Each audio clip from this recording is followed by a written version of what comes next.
महाप्रभु को मंत्र द्वारा तांकर मुख पखाड़ करा जाय थाए, दांत मंजन करा जाय थाए एवं सुनार जीवा छिल पातिया अछि सेथिरे जीव मध्य छिला जाय थाए। तापरे अभिषेक काम दधि प्रकरण मंत्र अछि जो मंत्र रे महाप्रभुंकर अभिषेक बा स्नान होता है।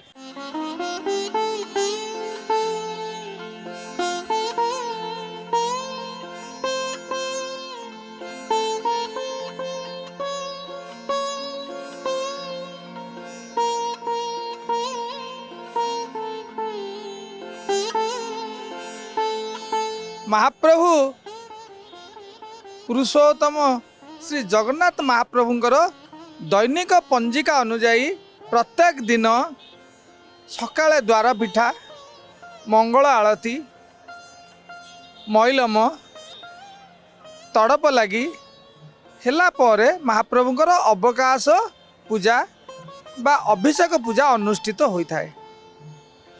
जेहेतु महाप्रभु एटी स्वयं मानविक नीला करुचंती, श्री स मानुष नीला मनुष्य नीला करुचंती, राजाधिराज चतुर्दश ब्रह्मांडर मालिक, तेणु तांकु आमर एठी उत्कलर जे गजपति तांकु राजाधिराज भाव में संबर्धन करती। तेणु प्रत्येक दिन राजकीय शैली रे तांकर सकाळु उठिले आग मंगल आरती सरिला परे तांकर अवकाश बा अभिषेक नीति अनुष्ठित हुए। मनुष्य माने जेपरी सकाळु उठिले प्रथम निजर नित्यकर्म सारी था, महाप्रभुंकर मध्य मानविक नीला से नित्यकर्म जो होता है ताकू अवकाश बोली कह जाए।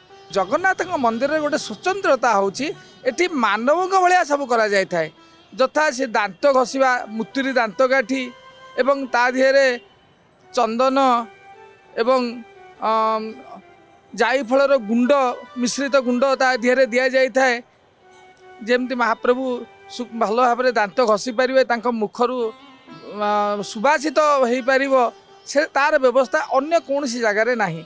यही अवकाश नीति पाइका मुख्यतः पुष्पालक जो पालिया पुष्पालक 3 जन था से ही यही अवकाश नीति रे सामिल होता।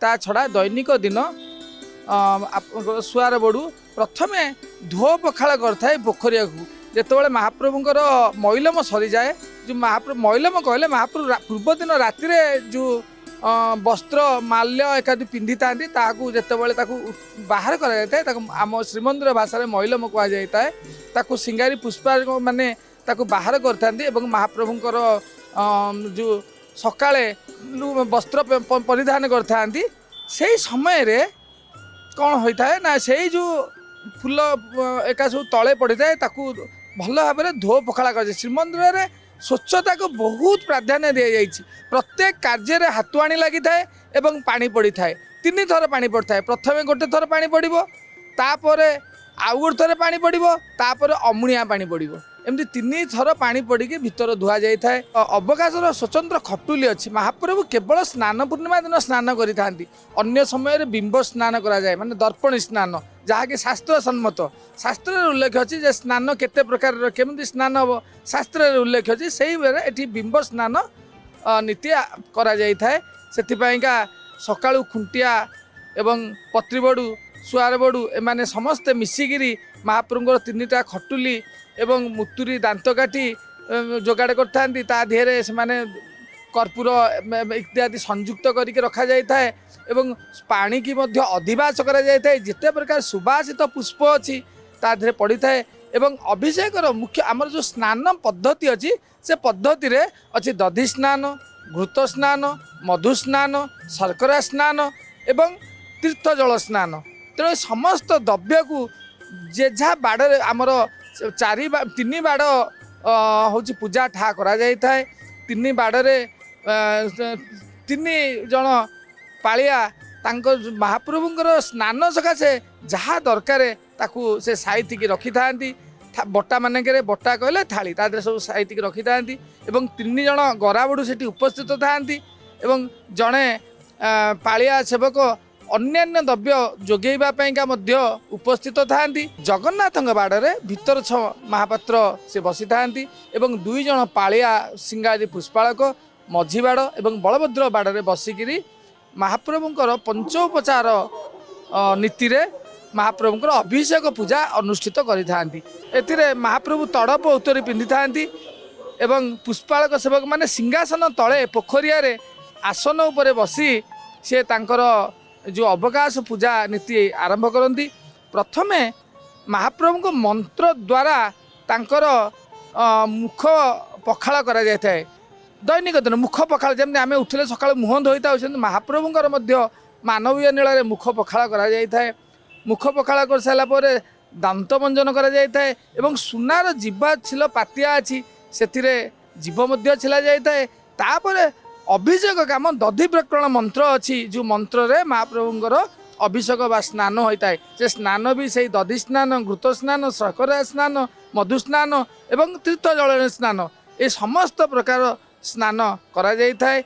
स्नान यह अभिषेक पूजा बोली कह जाय थाए। एवं ये जो द्रव्य सब लगे था ये द्रव्य गुड़ाक जो भी षोड़ संस्कार करा जाय थाए। सेमती कौन थे मनकर दधि रे स्नान हे ता पूर्व दधि के संस्कार करा जाय थाए। तीर्थ जल ताको संस्कार करा जाय थाए एवं जो दांतकाठी ताको मध्य संस्कार करा जाय थाए। प्रत्येक जिनस संस्कारित होई एवं परीक्षित होई महाप्रभु पाखु जाय थाए। कौन सी द्रव्य महाप्रभु एम सीधा सड़क जापर ना ताको परीक्षा करा जिवो एवं तार गुणवत्ता देखा जिवो। तापरे सिंगाड़ी जो पालिया सेवक ताको संस्कार करेंगे। संस्कार करके महाप्रभु को ताको लागी करेंगे। यहीपरि भाव में महाप्रभुंकर दैनिक दिन अवकाश होता है। नाहक महाप्रभुंकर जगन्नाथंकर गोटे नाहक सेवा अच्छी। प्रत्येक दिन सकाळे से तालपत्र पोथी से दिन तिथि बार सी सब टिपि थाए एवं महाप्रभुंकर नक्षत्र ग्रह अनुजाई गणना करि थाए। एवं जेतेबेले महाप्रभुंकर दंतमंजन चली थाए सेतेबेले सी प्रथमे बड़बाड़े ठिया होइगिरी से बठाकुरंकर जो राशि नक्षत्र से अनुजाई से दिन कौन भोग हम महाप्रभु को ताकू से कही थाए। जदि से न सो नक्षत्र थाए ताहले भी से जन थाए आज महाप्रभु आपण सो नक्षत्र तेणु भाई स्वचंद्र नक्षत्र बंदावना उत्सव से उक्त दिन कर जाए ना महाप्रभुंकर ग्रह दशा एवं देशर ग्रह दशा या महाप्रभु सम्मुख में पाठ करें जे महाप्रभु आज है यही बार यही नक्षत्र आज यही समय सूर्योदय यही समय सूर्य अस्त आज आपण राशि के या अच्छी तापर जगन्नाथ बाड़े सुभद्रा बाड़े एवं सुदर्शन बाड़े मध्य सी तार जो महाप्रभुंकर ग्रह नक्षत्र के जन था से दिन विश्वर कौन हम ता जन था विश्वर मंगल कामना करता कहीं जो नाहक मान कम है से ग्रह से ग्रहाचार्य तेणु से ग्रह को गणना करती एवं तार शांति निमंते से उद्योग करता तेणु से महाप्रभु पाखे तार शांति पाइका प्रार्थना करते महाप्रभु आप स्वयं तो ग्रह रूपी जनार्दन आज यही सब जो ग्रह चलन होती जो थे दुष्ट ग्रह सब अच्छा आपण शांत करूँ एवं जगतर कल्याण करूँ। ये यहाँ पर यह हूँ जगन्नाथ महाप्रभुंकर दैनिक दिन अवकाश नीति।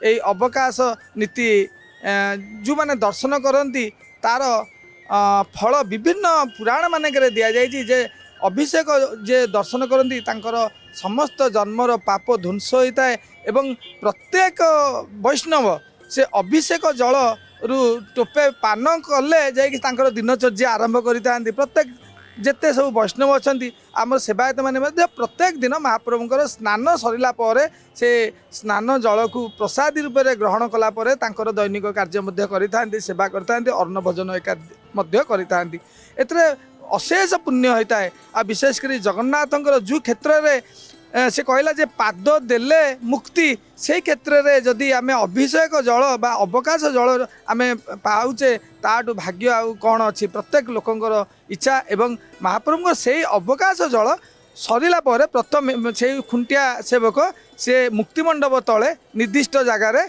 से समस्त उपलब्धि कर जो भक्त मैंने भी चाहती से अवकाश जल पाई था।